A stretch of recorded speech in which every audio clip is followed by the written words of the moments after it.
ಶ್ರೀ ಗುರು ಗಣಪತಿಭ್ಯಾಂ ನಮಃ. ಶ್ರೀ ಶಾರದಾಂಬಾಯೇ ನಮಃ. ಎಲ್ಲ ನನ್ನ ಆತ್ಮೀಯ ವೀಕ್ಷಕ ಬಂಧುಗಳಿಗೆ ನಮಸ್ಕಾರ. ವೀಕ್ಷಕರೇ, ಶ್ರೀ ವಿಶ್ವಾವಸು ನಾಮ ಸಂವತ್ಸರ ಉತ್ತರಾಯಣ ವಸಂತ ಋತು ವೈಶಾಖ ಮಾಸ ಮೇ ತಿಂಗಳ ಮಾಸ ಭವಿಷ್ಯಗಳನ್ನು ತಿಳ್ಕೊಳ್ಳೋಣ. ಮೇ ತಿಂಗಳಲ್ಲಿ ಹಲವಾರು ಗ್ರಹಗಳ ಪರಿವರ್ತನೆ ಅನ್ನುವಂಥದ್ದು ಉಂಟಾಗುತ್ತೆ. ಇದು ವಿಶ್ವದಾದ್ಯಂತ ಹಲವಾರು ಪರಿವರ್ತನೆಗಳನ್ನು ಕೊಡೋದಕ್ಕೆ ಪ್ರಮುಖ ಪಾತ್ರಗಳನ್ನು ವಹಿಸುತ್ತೆ. ಅತ್ಯಂತ ಪ್ರಮುಖ ಗ್ರಹಗಳಾದಂತಹ ಗುರು, ರಾಹು, ಕೇತು ಇಂತಹ ಗ್ರಹಗಳ ಪರಿವರ್ತನೆ ಈ ಮಾಸಗಳಲ್ಲಿ ಉಂಟಾಗುವಂಥದ್ದಿದೆ. ಅದರ ಬಗ್ಗೆ ತಿಳ್ಕೊಳ್ಳುವಂಥದ್ದು ಅತ್ಯಂತ ಪ್ರಮುಖ ಅಂತ ಕೂಡ ಅನಿಸುತ್ತೆ. ಮೇ 6ನೇ ತಾರೀಕು ಬುಧ ಮೇಷರಾಶಿಯನ್ನು ಪ್ರವೇಶ ಮಾಡ್ತಾನೆ. ಮೇ 14ನೇ ತಾರೀಕು ಸೂರ್ಯ ವೃಷಭ ರಾಶಿಯನ್ನು ಪ್ರವೇಶ ಮಾಡ್ತಾನೆ. ಅದೇ ರೀತಿಯಲ್ಲಿ ಮೇ 14ನೇ ತಾರೀಕು ಗುರುಬ್ರಹ್ಮ ಮಿಥುನ ರಾಶಿಯನ್ನು ಪ್ರವೇಶ ಮಾಡ್ತಾನೆ. ವರ್ಷಕ್ಕೊಮ್ಮೆ ಒಂದು ರಾಶಿಯನ್ನು ಬದಲಾಯಿಸುವಂತಹ ಗುರುವಿನ ಪರಿವರ್ತನೆ ಈ ಮೇ ತಿಂಗಳಲ್ಲಿ ಉಂಟಾಗುತ್ತೆ. ಮೇ 18ನೇ ತಾರೀಕು ರಾಹುಕೇತುಗಳ ಪರಿವರ್ತನೆ, ಅಂದರೆ ಕುಂಭರಾಶಿಗೆ ರಾಹು ಬರ್ತಾನೆ, ಸಿಂಹರಾಶಿಗೆ ಕೇತುವಿನ ಸಂಚಾರ ಆಗುವಂಥದ್ದು. ಮೇ 23ನೇ ತಾರೀಕು ಬುಧ ಮತ್ತೊಮ್ಮೆ ಮೇಷರಾಶಿಯಿಂದ ವೃಷಭ ರಾಶಿಗೆ ಪ್ರವೇಶ ಮಾಡ್ತಾನೆ. ಈ ಎಲ್ಲ ಪರಿವರ್ತನೆಗಳಿಂದ ವೃಷಭ ರಾಶಿಯವರಿಗೆ ಮೇ ತಿಂಗಳ ಮಾಸ ಭವಿಷ್ಯ ಹೇಗಿರುತ್ತೆ ಅನ್ನುವಂಥದ್ದನ್ನು ತಿಳ್ಕೊಳ್ಳೋಣ. ನೇರವಾಗಿ ಹೇಳೋದಾದರೆ, ಮೇ 14ರ ತನಕ ರವಿ ಮತ್ತು ಬುಧ ವ್ಯಯಭಾವದಲ್ಲಿರ್ತಾರೆ, ಗುರು ಜನ್ಮ ರಾಶಿಯಲ್ಲಿರ್ತಾನೆ.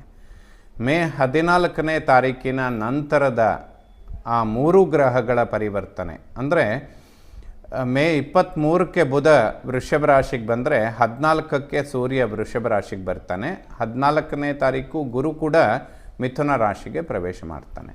ಈ ಮೂರು ಗ್ರಹಗಳ ಪರಿವರ್ತನೆ ವೃಷಭ ರಾಶಿಗೆ ನಿರೀಕ್ಷೆಗೂ ಮೀರಿದಂತಹ ಅಭಿವೃದ್ಧಿಗಳನ್ನು ಕೊಡುತ್ತೆ. ಹಾಗಾಗಿ ಈ ಮಾಸದಲ್ಲಿ ಈ ಒಂದು ಪರಿವರ್ತನೆಗಳ ಬಗ್ಗೆ ಸೂಕ್ಷ್ಮವಾಗಿ ಗಮನಿಸುವಂಥದ್ದು ವೃಷಭ ರಾಶಿಗೆ ಬಹಳಷ್ಟು ಅನುಕೂಲಗಳನ್ನು ತಂದುಕೊಡುತ್ತೆ ಅಂತ ಹೇಳ್ಬೋದು. ಆರೋಗ್ಯದ ವಿಚಾರಗಳಿಗೆ ಯಾವುದೇ ಹೆಚ್ಚಿನ ಸಮಸ್ಯೆಗಳಿಲ್ಲ. ಏಕೆಂದರೆ ಜನ್ಮದಲ್ಲಿ ಗುರು ಇದ್ದಾಗ ಸ್ವಲ್ಪ ಶೀತದ ಪ್ರಕೋಪಗಳು ಜಾಸ್ತಿ ಇರುತ್ತೆ. ಚಂದ್ರ ವೃಷಭ ರಾಶಿಯವರಿಗೆ ಚಂದ್ರ ಉಚ್ಚ ಕ್ಷೇತ್ರದಲ್ಲಿರ್ತಾನೆ. ಗುರು ಅವನ ಜೊತೆ ಬಂದಾಗ ಶೀತದ ಚಂದ್ರನನ್ನು ಶೀತಲ ಅಂತ ಹೇಳ್ತೇವೆ. ಆ ಪ್ರಕೋಪಗಳು ಸ್ವಲ್ಪ ಜಾಸ್ತಿ ಇರುತ್ತೆ. ಆನಂತರದಲ್ಲಿ ಕುಜ ನೀಚ ಕ್ಷೇತ್ರದಲ್ಲಿರೋದ್ರಿಂದ ಅವನು ಸಪ್ತಮಾಧಿಪತಿ, ಅಂದರೆ ಮಾಂಗಲ್ಯ ಸ್ಥಾನಾಧಿಪತಿಯಾಗಿರೋದ್ರಿಂದ ದಂಪತಿಗಳಲ್ಲಿ ಸಣ್ಣ ಪುಟ್ಟ ಆರೋಗ್ಯದ ವ್ಯತ್ಯಾಸಗಳು, ಜೀರ್ಣಕ್ರಿಯೆ ಇಂಥ ವಿಚಾರಗಳಿಗೆ ಸಂಬಂಧಪಡುತ್ತೆ. ಅದರಲ್ಲೂ ಜನ್ಮದಲ್ಲಿ ಗುರು ಇದ್ದರೆ ಪಿತ್ತದ ಪ್ರಕೋಪಗಳು ಸ್ವಲ್ಪ ಜಾಸ್ತಿ ಆಗುತ್ತೆ ಅಂತ ಹೇಳುತ್ತೆ. ಅವೆಲ್ಲ 14ನೇ ತಾರೀಕಿನ ನಂತರ ಪರಿವರ್ತನೆ ಆಗುವಂಥದ್ದು ಬಹಳ ಶುಭ. ಲಗ್ನ ರಾಶಿಗೆ ಅಧಿಪತಿಯಾದಂತಹ ಶುಕ್ರ ಕಳೆದ 4-5 ತಿಂಗಳಿಂದ ಲಾಭಸ್ಥಾನದಲ್ಲಿ ಉಚ್ಚ ಕ್ಷೇತ್ರದಲ್ಲಿದ್ದಾನೆ. ಹಾಗಾಗಿ ಯಾವುದೇ ಸಣ್ಣ ಪುಟ್ಟ ಆರೋಗ್ಯದ ಸಮಸ್ಯೆಗಳು ಬಂದರೂ ಕೂಡ ಪರಿಹಾರ ಆಗೋದಕ್ಕೆ ಶುಕ್ರ ಅತ್ಯಂತ ಪ್ರಬಲನಾಗಿರ್ತಾನೆ. ಅದರ ಅನುಕೂಲಗಳನ್ನು ವೃಷಭ ರಾಶಿಯವರು ಹೆಚ್ಚಿನ ಪ್ರಮಾಣದಲ್ಲಿ ಕಾಣೋದಕ್ಕೆ ಸಾಧ್ಯ ಆಗುತ್ತೆ. ದ್ವಿತೀಯ ಕುಟುಂಬ ಸ್ಥಾನ, ವಾಕ್ಸ್ಥಾನ ಮತ್ತು ಧನಸ್ಥಾನ ಅಂತ ಹೇಳ್ತೇವೆ, ಬಹಳ ಪ್ರಮುಖ ಪಾತ್ರ ವಹಿಸುತ್ತೆ. ಧನಾಗಮನಗಳಿಗೆ ಶುಕ್ರ ಲಾಭಸ್ಥಾನದಲ್ಲಿರೋದು ಖಂಡಿತ ಶುಭ. ಆದರೆ ಬುಧ ವ್ಯಯಭಾವದಲ್ಲಿ ಸಂಚಾರ ಮಾಡ್ತಾ ಇರೋದರಿಂದ ಧನಾಗಮನಗಳು ಯಾವ ಪ್ರಮಾಣದಲ್ಲಿ ನಡೆಯುತ್ತೋ ವ್ಯಯ ಅನ್ನುವಂಥದ್ದು ಕೂಡ ಸ್ವಲ್ಪ ಜಾಸ್ತಿ ಇರುತ್ತೆ. ಬಟ್ ಅದೆಲ್ಲ ಒಳ್ಳೆ ವಿಚಾರಗಳಿಗೆ ಅಥವಾ ಯಾವುದಾದ್ರೂ ಒಂದು ಶಾಶ್ವತವಾದ ಇನ್ವೆಸ್ಟ್ಮೆಂಟ್ಗಳ ಮೇಲೆ ಡಿಪೆಂಡ್ ಆಗಿರುತ್ತೆ. ಖಂಡಿತ ಇದೆಲ್ಲ ಶುಭ ಅಂತಲೇ ಹೇಳ್ಬೋದು. ಧನಾಗಮನಗಳಿಗೆ ಯಾವುದೇ ಸಮಸ್ಯೆಗಳಿಲ್ಲ, ಬಹಳ ಶುಭ ಫಲಗಳನ್ನು ಕಾಣ್ತೀರ. ಕುಟುಂಬದಲ್ಲಿ ಸೌಖ್ಯ, ನೆಮ್ಮದಿ ಇದೆಲ್ಲ ಕಾಣೋದಕ್ಕೆ ಸಾಧ್ಯ. ಒಡಹುಟ್ಟು ಸೋದರ ಪರಾಕ್ರಮ ಸ್ಥಾನದಲ್ಲಿ ಕುಜ ನೀಚನಾಗಿರೋದ್ರಿಂದ ಭ್ರಾತೃಗಳಿಗೆ, ಅಂದರೆ ಅಣ್ಣ ತಮ್ಮಂದರೆ ಯಾರಾದರೂ ಇದ್ದರೆ ಸ್ವಲ್ಪ ಆರೋಗ್ಯದ ಸಮಸ್ಯೆಗಳು ಬಾಧಿಸುತ್ತೆ ಅಂತ ಹೇಳ್ಬೋದು. 2 ಭಾವಗಳಿಗೆ ಅದು ನೇರವಾಗಿ ಸಂಬಂಧಪಡುತ್ತೆ. ಒಂದು ಸಪ್ತಮ ಮಾಂಗಲ್ಯ ಸ್ಥಾನ, ಇನ್ನೊಂದು ಸೋದರ ಸ್ಥಾನ. ಎರಡರ ಮೇಲೂ ಡಿಪೆಂಡ್ ಆಗಿರೋದ್ರಿಂದ ಸ್ವಲ್ಪ 2 ಭಾವಗಳಿಗೆ ಸಣ್ಣ ಪುಟ್ಟ ಆರೋಗ್ಯದ ವ್ಯತ್ಯಾಸಗಳನ್ನು ಕೊಡುವಂಥದ್ದಿರುತ್ತೆ. ಇನ್ನು ಯಾವುದೇ ಬ್ಯಾಂಕ್ ಲೋನ್ ಅಥವಾ ಹಣಕಾಸಿನ ನಿರೀಕ್ಷೆಗಳನ್ನು ಮಾಡ್ತಾ ಇದ್ದರೆ ಮೇ 14ರ ನಂತರದ ಸಮಯ ವೃಷಭ ರಾಶಿಯವರಿಗೆ ಅದ್ಭುತವಾಗಿರುತ್ತೆ. ಸಾಮಾನ್ಯವಾಗಿ ಕಳೆದ 1-2 ವರ್ಷಗಳಿಂದ ವೃಷಭ ರಾಶಿಯವರಿಗೆ ಇದು ಉತ್ತಮ ಸಮಯ ಅಂತ ನಾವೆಲ್ಲರೂ ಹೇಳ್ತಾನೆ ಬರ್ತಾ ಇದ್ದೇವೆ. ಕೆಲವರಿಗೆ ಅದರ ಪರಿಣಾಮಗಳು ಅಷ್ಟಾಗಿ ಗೋಚರಕ್ಕೆ ಬಂದಿಲ್ಲ ಅಂತ ಹೇಳಿದರೆ ಮೇ 14 ನಂತರ ಖಂಡಿತ ವೃಷಭ ರಾಶಿಯವರು ಒಂದು ಉತ್ತಮವಾದ ಸಕ್ಸಸ್ಸನ್ನು ಕಾಣ್ತೀರಾ. ಧನಾಗಮನಗಳು ಶುಭ ಆಗುತ್ತೆ, ಕುಟುಂಬದಲ್ಲಿ ಸೌಖ್ಯ ನೆಮ್ಮದಿ ಇದೆಲ್ಲ ಕಾಣೋದಕ್ಕೆ ಸಾಧ್ಯ ಆಗುತ್ತೆ. ಹಣಕಾಸಿನ ನಿರೀಕ್ಷೆಗಳು ಖಂಡಿತ ಹುಸಿಯಾಗೋದಿಲ್ಲ ವೃಷಭ ರಾಶಿಯವರಿಗೆ. 4ನೇ ಮನೆ ವಿದ್ಯೆ, ಮಾತೃ, ವಾಹನ, ಸುಖ, ಪ್ರಾಪರ್ಟಿ ಅಂತ ಹೇಳ್ತೇವೆ. 4ರ ಅಧಿಪತಿಯಾದಂತಹ ಸೂರ್ಯ ವ್ಯಯಭಾವದಲ್ಲಿ ಉಚ್ಚ ಕ್ಷೇತ್ರದಲ್ಲಿರ್ತಾನೆ ಮೇ 14 ತನಕ. ವಿದ್ಯಾರ್ಜನೆ ಮಾಡುವಂತಹ ಮಕ್ಕಳು ಸ್ವಲ್ಪ ಪ್ರಯತ್ನಗಳನ್ನು ಹೆಚ್ಚಿಸ್ಕೊಳ್ಬೇಕು. ಯಾಕೆಂದರೆ 5ನೇ ಮನೆಯಲ್ಲಿ ಕೇತು ಇದ್ದಾನೆ, 4ರ ಅಧಿಪತಿ ವ್ಯಯಭಾವದಲ್ಲಿದ್ದಾನೆ. ವಿದ್ಯಾರ್ಜನೆ ಮಾಡುವಂತಹ ಮಕ್ಕಳಿಗೆ ಗುರುವಿನ ಒಂದು ಅನುಗ್ರಹ ಅತ್ಯಂತ ಪ್ರಮುಖವಾಗುತ್ತೆ. ಶುಕ್ರ ಉಚ್ಚ ಕ್ಷೇತ್ರದಲ್ಲಿದ್ದು ಗುರುಬಲ ಅನ್ನುವಂಥದ್ದು ವೃಷಭ ರಾಶಿಯವರಿಗೆ ಪ್ರಾರಂಭ ಆಗುತ್ತೆ ಮೇ 14 ನಂತರ. ಖಂಡಿತ ಶುಭ ಫಲಗಳನ್ನು ಕೊಡುತ್ತೆ. ಎಜುಕೇಷನ್ ಮಕ್ಕಳಿಗೆ ತುಂಬ ಚೆನ್ನಾಗಾಗುತ್ತೆ, ಖಂಡಿತ ಸಕ್ಸಸ್ಸನ್ನು ಕಾಣ್ತಾರೆ. ಪ್ರಾಪರ್ಟಿ, ವಾಹನ ಇದೆಲ್ಲ ಖಂಡಿತ ಅಭಿವೃದ್ಧಿಗಳನ್ನು ಪಡ್ಕೊಳ್ಳುತ್ತೆ. ವೃಷಭ ರಾಶಿಯವರು ಯಾವುದೇ ಇನ್ವೆಸ್ಟ್ಮೆಂಟ್ಗಳನ್ನು ಖಂಡಿತವಾಗ್ಲೂ ಮಾಡ್ಬೋದು. ಜೂನ್ 6 ತನಕ ಭೂಮಿಕಾರಕ ಕುಜ ನೀಚ ಕ್ಷೇತ್ರದಲ್ಲಿರೋದ್ರಿಂದ ಈ ಸಮಯಗಳನ್ನು ಅವಾಯ್ಡ್ ಮಾಡಿಕೊಂಡ್ರೆ ಖಂಡಿತ ಒಳ್ಳೆಯದು. ಅಂದರೆ ಇನ್ನೊಂದು ತಿಂಗಳು ಅಥವಾ 1.5 ತಿಂಗಳ ನಂತರದಲ್ಲಿ ವೃಷಭ ರಾಶಿಯವರಿಗೆ ಯಾವುದೇ ಪ್ರಾಪರ್ಟಿ ಮೇಲೆ ಇನ್ವೆಸ್ಟ್ ಮಾಡುವಂಥದ್ದು ಖಂಡಿತ ಶುಭ ಆಗುತ್ತೆ. ಮನೆ ಕಟ್ಟುವಂಥದ್ದು, ಭೂಮಿ ಖರೀದಿ ಮಾಡುವಂತಹ ವಿಚಾರಗಳು ಸಕ್ಸಸ್ಸನ್ನು ಕೊಡುತ್ತೆ. ವಾಹನ ತುಂಬ ಅದ್ಭುತವಾದ ಲಾಭಗಳನ್ನು ಕಾಣ್ತೀರ. ಮಾತೃವಿನ ಆರೋಗ್ಯದಲ್ಲೂ ಕೂಡ ಅಭಿವೃದ್ಧಿಗಳನ್ನು ಕಾಣೋದಕ್ಕೆ ಸಾಧ್ಯ, ಯಾವುದೇ ಸಮಸ್ಯೆಗಳಿಲ್ಲ.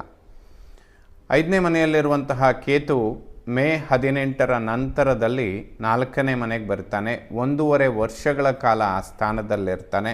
ಅದರ ಬಗ್ಗೆ ಮುಂದಿನ ವಿಡಿಯೋಗಳಲ್ಲಿ ಸ್ವಲ್ಪ ವಿಮರ್ಶಾತ್ಮಕವಾದ ವಿವರಗಳನ್ನು ಕೊಡುವ ಪ್ರಯತ್ನಗಳನ್ನು ಖಂಡಿತ ಮಾಡ್ತೇನೆ. ಏಕೆಂದರೆ ಸುಖಸ್ಥಾನಕ್ಕೆ ರಾಹುಕೇತುಗಳ ಸಂಚಾರ ಆಗುವಂಥದ್ದು, ಇದರ ಬಗ್ಗೆ ಸ್ವಲ್ಪ ಗಮನ ಕೊಡಬೇಕಾದಂಥ ಅವಶ್ಯಕತೆ, ಅನಿವಾರ್ಯತೆ ಖಂಡಿತ ವೃಷಭ ರಾಶಿಯವರಿಗಿರುತ್ತೆ. ಸುಖಾಪೇಕ್ಷೆಗಳಿಗೆ ಸಂಬಂಧಪಡುವಂತಹ ವಿಚಾರಗಳು ಅಂದರೆ ಪ್ರಾಪರ್ಟಿ, ವಾಹನ, ಮಾತೃವಿನ ಆರೋಗ್ಯ, ವಾಹನ ಚಾಲನೆ ಮಾಡುವಂತಹ ವಿಚಾರಗಳು ಅತ್ಯಂತ ಪ್ರಮುಖ ಪಾತ್ರಗಳು ಈ ರಾಹುಕೇತುಗಳ ಬದಲಾವಣೆಯ ಮೇಲೆ ಡಿಪೆಂಡ್ ಆಗಿರುತ್ತೆ. ಅದನ್ನು ತಿಳ್ಕೊಳ್ಳುವಂಥದ್ದು ಸೂಕ್ತ. ಜ್ಞಾನ, ಸಂತಾನ, ಪೂರ್ವಪರ ಪುಣ್ಯಸ್ಥಾನದ ಮೇಲೆ ಗುರುದೃಷ್ಟಿ ಇದೆ. ಮೇ 14 ನಂತರ ಕೇತು ಕೂಡ ಆ ಸ್ಥಾನವನ್ನು ಬಿಡ್ತಾನೆ. ಇದೆಲ್ಲ ವೃಷಭ ರಾಶಿಯವರಿಗೆ ಶುಭ ಆಗುತ್ತೆ. ಸೊ ದೈತ್ಯ ಗುರುಗಳಾದಂತಹ ಶುಕ್ರಾಚಾರ್ಯರ ಆಧಿಪತ್ಯ ಇರುವಂತಹ ರಾಶಿಯವರು ಗುರುಬಲ ಬಂದಾಗಲೂ ಕೂಡ 1-2 ವಿಚಾರಗಳನ್ನು ವಿಮರ್ಶೆ ಮಾಡಿಕೊಳ್ಬೇಕು. ಅದರಲ್ಲೂ ಕೂಡ ಈ ಮಾಸದಲ್ಲಿ ಪರಿವರ್ತನೆ ಆಗುವ ರಾಹುಕೇತುಗಳ ಒಂದು ಪರಿವರ್ತನೆ ವೃಷಭ ರಾಶಿಯವರಿಗೆ ಬಹಳ ಮುಖ್ಯ ಆಗುತ್ತೆ. ಸಂತಾನದ ಅಂಚಿನಲ್ಲಿರುವವರಿಗೆ ಶುಭ ಫಲ, ಯಾವುದೇ ಸಮಸ್ಯೆಗಳಿಲ್ಲ.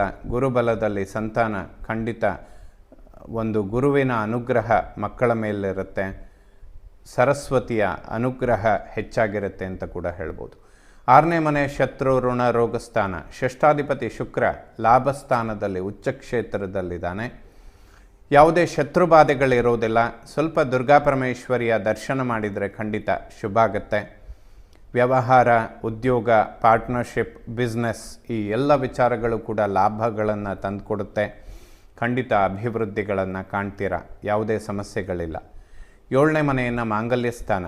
ವಿವಾಹದ ಅಂಚಿನಲ್ಲಿರುವವರಿಗೆ ವೃಷಭ ರಾಶಿಯವರು ಬಹಳ ಸಮಯಗಳಿಂದ ಈ ಪ್ರಯತ್ನಗಳನ್ನು ಮಾಡ್ತಾ ಇದ್ದರೆ ಖಂಡಿತ ಸಕ್ಸಸ್ಸನ್ನು ಕಾಣ್ತೀರಾ. ಬಹಳ ಜ್ಯೋತಿಷ್ಯ ಬೆಳಕನ್ನು ಎಷ್ಟು ದೂರದ ತನಕ ನೋಡ್ತೀರಾ ಅಷ್ಟು ಸೇಫ್ ಅಂತ ಹೇಳ್ಬೋದು. 7.5 ಪ್ರಾರಂಭ ಆಗೋದಕ್ಕೆ ಇನ್ನು 2.5 ವರ್ಷಗಳಿದೆ. ಹಾಗಾಗಿ ಈ ಗುರುಬಲ, ಶನಿ ಲಾಭಸ್ಥಾನದಲ್ಲಿರುವಂಥದ್ದು, ಶುಕ್ರ ಉಚ್ಚ ಕ್ಷೇತ್ರದಲ್ಲಿರುವಂಥದ್ದು, ಗುರುಬಲ ಪ್ರಾರಂಭ ಆಗುವಂಥದ್ದು ವೃಷಭ ರಾಶಿಯವರಿಗೆ ಆ 9 ಗ್ರಹಗಳ ವಿಚಾರಗಳನ್ನು ಡೀಟೇಲ್ಡಾಗಿ ವಿಮರ್ಶೆ ಮಾಡೋದಾದರೆ ತುಂಬ ಅದ್ಭುತವಾದಂತಹ ಸಮಯ. ಅದು ಕೂಡ 1-2 ತಿಂಗಳಲ್ಲ, ಆಲ್ಮೋಸ್ಟ್ 1-2 ವರ್ಷಗಳ ಕಾಲ ಶುಭ ಸಮಯಗಳಿದ್ದಾವೆ. ಲಾಂಗ್ ಟರ್ಮ್ ಯಾವುದೇ ಪ್ಲ್ಯಾನ್ಗಳಿದ್ದರೂ ಕೂಡ ಈಗ ಸಕ್ಸಸ್ ಮಾಡ್ಕೊಳ್ಳೋದಕ್ಕೆ ಸಾಧ್ಯ ಆಗುತ್ತೆ. ಸ್ವಲ್ಪ ವೃಷಭ ರಾಶಿಯವರು ಪ್ರಯತ್ನಗಳನ್ನು ಹೆಚ್ಚಿಸ್ಕೊಂಡ್ರೆ ವಿವಾಹ ಇಂತಹ ಶುಭ ಕಾರ್ಯಗಳಿಗೆ ಇದು ಖಂಡಿತ ಶುಭ ಸಮಯ, ಯಾವುದೇ ಸಮಸ್ಯೆಗಳಾಗೋದಿಲ್ಲ. ದಂಪತಿಗಳು ಸ್ವಲ್ಪ ಆರೋಗ್ಯದ ಬಗ್ಗೆ ಗಮನ ಕೊಡಬೇಕು. ಜೂನ್ 6ರ ತನಕ ಕುಜ ನೀಚ ಕ್ಷೇತ್ರದಲ್ಲಿರ್ತಾನೆ. ಇದು ದಂಪತಿಗಳಲ್ಲಿ ಸಣ್ಣ ಪುಟ್ಟ ಆರೋಗ್ಯದ ಸಮಸ್ಯೆಗಳನ್ನು ಕೊಡುತ್ತೆ. ಇದಕ್ಕೆ ಲಕ್ಷ್ಮೀ ನರಸಿಂಹನ ದರ್ಶನ ಮಾಡಿದರೆ ಖಂಡಿತ ಶುಭ ಆಗುತ್ತೆ. ಇನ್ನೊಂದು 2 ತಿಂಗಳು ವೃಷಭ ರಾಶಿಯವರಿಗೆ ಈ ಒಂದು ಪರಿಹಾರ ಅತ್ಯಂತ ಅವಶ್ಯಕವಾಗುತ್ತೆ. ಪಂಚಾಮೃತ ಅಭಿಷೇಕ ಅಂತಹ ಸೇವೆಗಳನ್ನು ಮಾಡಿಕೊಳ್ಳೋದು ಖಂಡಿತ ಶುಭ. ಅಷ್ಟಮ ಮೃತ್ಯುಸ್ಥಾನಾಧಿಪತಿ ಗುರು ಜನ್ಮ ಲಗ್ನದಲ್ಲಿರ್ತಾನೆ. ಹಾಗಾಗಿ ಮನಸ್ಸಿನಲ್ಲಿರೋದನ್ನೆಲ್ಲ ಹೇಳ್ಕೊಳ್ಳೋಕೆ ಹೋದರೆ ಸ್ವಲ್ಪ ನಿಷ್ಠುರಗಳು ಜಾಸ್ತಿ ಆಗುತ್ತೆ. ಜನ್ಮರಾಶಿಯಲ್ಲಿ ಗುರು ಇದ್ದಾಗ ಸ್ವಲ್ಪ ಇರೋದಕ್ಕಿಂತ ಜಾಸ್ತಿ ಹೇಳ್ಕೊಳ್ಳುವಂಥ ಸ್ವಭಾವಗಳು ಅಥವಾ ಸಂತೋಷದಿಂದ ಮಾತಾಡುವಾಗ ಅದಕ್ಕೆ ಸ್ಪಂದನೆಗಳು ಸರಿಯಾಗಿರೋದಿಲ್ಲ ಅಂತ ಹೇಳುತ್ತೆ. ಸೊ ಸಮಯ ಸಂದರ್ಭಗಳನ್ನು ನೀವು ಎಷ್ಟೇ ಸಂತೋಷವಾಗಿ ಕಳೆಯುವ ಪ್ರಯತ್ನ ಮಾಡಿದರೂ ಕೂಡ ಆ ಪರಿಸರ ಅದಕ್ಕೆ ಸಪೋರ್ಟ್ ಮಾಡೋದಿಲ್ಲ. ಜನ್ಮದಲ್ಲಿ ಗುರು ಇದ್ದಾಗ ಸ್ವಲ್ಪ ನಿಂದನೆಗಳು ಜಾಸ್ತಿ ಆಗುತ್ತೆ ಅಂತ. ಗುರು ಪರಿವರ್ತನೆ ಅತ್ಯಂತ ಲಾಭದಾಯಕವಾಗುತ್ತೆ. ವೃಷಭ ರಾಶಿಯವರಿಗೆ ಸ್ವಲ್ಪ ಶೀತದ ಪ್ರಕೋಪಗಳು ಬಾಧಿಸುತ್ತೆ. 9ನೇ ಮನೆ ಭಾಗ್ಯಸ್ಥಾನ, ಭಾಗ್ಯಾಧಿಪತಿ ಶನಿ ಲಾಭದಲ್ಲಿರುವಂಥದ್ದು ಭಾಗ್ಯೋದಯಗಳನ್ನು ತಂದುಕೊಡುತ್ತೆ. ಪಿತ್ರಾರ್ಜಿತ ಆಸ್ತಿಪಾಸ್ತಿಗಳು, ಪಿತೃವಿನ ಒಂದು ಅನುಗ್ರಹ ಇದೆಲ್ಲ ಹೆಚ್ಚಾಗಿ ಸಿಗೋದಕ್ಕೆ ಖಂಡಿತ ಅವಕಾಶಗಳಿರುತ್ತೆ. ದಶಮ ಕರ್ಮ ಉದ್ಯೋಗ ಸ್ಥಾನ, ಕರ್ಮಸ್ಥಾನಾಧಿಪತಿ ಶನಿ ಲಾಭದಲ್ಲಿದ್ದಾನೆ. ವೃಷಭ ರಾಶಿಯವರು ಯಾವುದೇ ಉದ್ಯೋಗದ ಪರಿವರ್ತನೆಗಳನ್ನು ಎಕ್ಸ್ಪೆಕ್ಟ್ ಮಾಡ್ತಾ ಇದ್ದರೆ ಮೇ 14ರ ನಂತರ, ಮೇ 18ರ ನಂತರ ಗುರು ಮತ್ತು ರಾಹುಕೇತುಗಳ ಪರಿವರ್ತನೆ ಅದ್ಭುತವಾದಂತಹ ಲಾಭಗಳನ್ನು ಖಂಡಿತವಾಗಲೂ ಕೊಡುತ್ತೆ. ಯಾವುದೇ ಉದ್ಯೋಗದ ಪರಿವರ್ತನೆಗಳಿಂದ ಸಮಸ್ಯೆಗಳುಂಟಾಗೋದಿಲ್ಲ. ಖಂಡಿತ ಬಡ್ತಿ, ಪ್ರಮೋಷನ್ ಇದನ್ನೆಲ್ಲ ನಿರೀಕ್ಷೆ ಮಾಡ್ಬೋದು. ಯಾವುದೇ ಒಂದು ದೊಡ್ಡ ಪ್ರಮಾಣದ ಉದ್ಯೋಗದ ಪರಿವರ್ತನೆಗಳಿಗೆ ಖಂಡಿತ ಸಾಧ್ಯ ಆಗುತ್ತೆ. ಅದರಲ್ಲೂ ಕೂಡ ವಿದೇಶದಲ್ಲಿ ಉದ್ಯೋಗಗಳನ್ನು ನಿರೀಕ್ಷೆ ಮಾಡ್ತಾ ಇರುವಂಥವರಿಗೆ ಮೇ 14ರ ನಂತರ ವೃಷಭ ರಾಶಿಯವರಿಗೆ ಖಂಡಿತ ಶುಭ ಆಗುತ್ತೆ ಅಂತ ಹೇಳ್ಬೋದು. ಲಾಭಸ್ಥಾನದಲ್ಲಿ ಶನಿ ಮತ್ತು ಶುಕ್ರನ ಸಂಚಾರ, ಅನಿರೀಕ್ಷಿತ ಲಾಭಗಳು ತುಂಬ ಜಾಸ್ತಿ ಇರುತ್ತೆ. ಸೊ ವೃಷಭ ರಾಶಿಯವರು ಖಂಡಿತ ಪ್ರಯತ್ನಗಳನ್ನು ಹೆಚ್ಚಿಸ್ಕೊಳ್ಳಿ. ದಶಾಭುಕ್ತಿಗಳಲ್ಲಿ ಸಮಸ್ಯೆ ಇದ್ದರೆ ಮಾತ್ರ ಹಿನ್ನಡೆ ಆಗೋದಕ್ಕೆ ಸಾಧ್ಯ. ಉಳಿದಂತೆ ಗೋಚಾರ ಫಲ ಅನ್ನುವಂಥದ್ದು ಎಲ್ಲ ರೀತಿಯಲ್ಲೂ ವೃಷಭ ರಾಶಿಯವರಿಗೆ ಅನುಕೂಲಗಳನ್ನು ಮಾಡಿಕೊಡುವಂತಹ ಸಾಧ್ಯತೆಗಳು ಹೆಚ್ಚಾಗಿದೆ. ಅದರಲ್ಲೂ ವಿವಾಹ, ಉದ್ಯೋಗ, ಧನಾಗಮನ, ಸ್ವಂತ ವ್ಯವಹಾರ, ಬಿಸ್ನೆಸ್, ಪಾರ್ಟ್ನರ್ಶಿಪ್, ಉದ್ಯೋಗದಲ್ಲಿ ಬಡ್ತಿ, ಪ್ರಮೋಷನ್ ಇದೆಲ್ಲದೂ ಕೂಡ ಸಾಧ್ಯವಾಗುತ್ತೆ. ಪ್ರಯತ್ನಗಳನ್ನು ಹೆಚ್ಚಿಸ್ಕೊಳ್ಳಿ. ಈ ತಿಂಗಳ 22ನೇ ತಾರೀಕು ಹನುಮ ಜಯಂತಿ ಬಹಳ ವಿಶೇಷ. ಆಂಜನೇಯನ ದರ್ಶನ ಮಾಡಿ ಪಂಚಾಮೃತ ಅಭಿಷೇಕ ಇಂತಹ ಸೇವೆಗಳನ್ನು ಮಾಡಿಕೊಂಡ್ರೆ ಖಂಡಿತ ದೀರ್ಘಕಾಲ ಅಭಿವೃದ್ಧಿಗಳನ್ನು ಕಾಣ್ತೀರ. ಗುರುಬಲ ಅನ್ನುವಂಥದ್ದು ಪ್ರಾರಂಭ ಆಗುತ್ತೆ. ಗುರುಗಳ ದರ್ಶನ ಮಾಡಿ, ಗುರುಗಳಿಗೆ ಪಾದಪೂಜೆ ಮಾಡಿ, ದತ್ತಾತ್ರೇಯರಿಗೆ ಸಂಬಂಧಪಟ್ಟಂತಹ ಸ್ತೋತ್ರಗಳನ್ನು ಪಠನೆ ಮಾಡಿ. ದಶಾಭುಕ್ತಿಗಳಲ್ಲಿ ಸಮಸ್ಯೆ ಇದ್ದರೂ ಕೂಡ ಈ ಸಣ್ಣ ಪುಟ್ಟ ಪರಿಹಾರಗಳನ್ನು ಮಾಡಿಕೊಂಡ್ರೆ ವಿಳಂಬ ಆಗ್ತಾ ಇರುವಂತಹ ಕೆಲಸಗಳು ಬಹಳ ಬೇಗ ಅಭಿವೃದ್ಧಿಯ ಕಡೆಗೆ ಬರುತ್ತೆ. ನೀವು ನಿರೀಕ್ಷೆ ಮಾಡಿದ್ದಕ್ಕಿಂತ ಅತಿ ಹೆಚ್ಚಿನ ಅನುಕೂಲಗಳನ್ನು ಖಂಡಿತವಾಗಲೂ ವೃಷಭ ರಾಶಿಯವರು ಕಾಣೋದಕ್ಕೆ ಸಾಧ್ಯ. ಖಂಡಿತ ಪ್ರಯತ್ನಗಳನ್ನು ಹೆಚ್ಚಿಸ್ಕೊಳ್ಳಿ. 7.5 ಪ್ರಾರಂಭ ಆಗೋದಕ್ಕೆ ಇನ್ನೂ 2.5 ವರ್ಷಗಳಿದೆ. ಸಂಪೂರ್ಣ ಈ ಸಮಯ ಬೋನಸ್ ಅಂತ ಹೇಳ್ಬೋದು. ಇಲ್ಲಿ ನಿಮ್ಮ ಪ್ರಯತ್ನಗಳು ಮುಂದಿನ 4-5 ವರ್ಷಗಳಿಗೆ ಒಂದು ಫೌಂಡೇಶನ್ ರೀತಿ ಕೆಲಸ ಮಾಡುತ್ತೆ. ಲಾಭದಲ್ಲಿ ಶನಿ ಮತ್ತು ಶುಕ್ರ, ಅದರಲ್ಲೂ ಶುಕ್ರ ಕಳೆದ 4-5 ತಿಂಗಳಿಂದ ವಿಶೇಷವಾಗಿ ಉಚ್ಚ ಕ್ಷೇತ್ರದಲ್ಲಿರುವಂಥದ್ದು ವೃಷಭ ರಾಶಿಯವರಿಗೆ ಅತಿ ಹೆಚ್ಚಿನ ಲಾಭಗಳನ್ನು ತಂದುಕೊಡುತ್ತೆ. ವಿದ್ಯಾರ್ಜನೆ, ಸಂತಾನ, ವಿವಾಹ, ಉದ್ಯೋಗ, ವಿದೇಶದಲ್ಲಿ ಉದ್ಯೋಗ ಇದೆಲ್ಲದೂ ಕೂಡ ಲಾಭದಾಯಕವಾಗುತ್ತೆ. ವ್ಯಯಭಾವವನ್ನು ಮೋಕ್ಷಸ್ಥಾನ, ಮೇ 14ರ ತನಕ ರವಿ ಮತ್ತು ಬುಧ ವ್ಯಯಭಾವದಲ್ಲಿರ್ತಾರೆ. ಸ್ವಲ್ಪ ಅನಿರೀಕ್ಷಿತ ಧನ ವ್ಯಯಗಳಾಗುತ್ತೆ. ಇದನ್ನು ಸ್ವಲ್ಪ ಕಂಟ್ರೋಲ್ ಮಾಡಿಕೊಳ್ಳೋದು ಖಂಡಿತ ಉತ್ತಮ. ಸೊ ಮೇ ತಿಂಗಳು ವೃಷಭ ರಾಶಿಯವರಿಗೆ ಅತಿ ಹೆಚ್ಚಿನ ಲಾಭಗಳನ್ನು ಖಂಡಿತವಾಗಲೂ ತಂದುಕೊಡುತ್ತೆ. ಶುಭವಾಗಲಿ. ಎಲ್ಲ ವೀಕ್ಷಕ ಬಂಧುಗಳಿಗೆ ಶ್ರೀ ಶಾರದಾ ಪರಮೇಶ್ವರಿಯ ಸಂಪೂರ್ಣ ಅನುಗ್ರಹವಾಗಲಿ. ಶುಭವಾಗಲಿ ವೀಕ್ಷಕರೇ.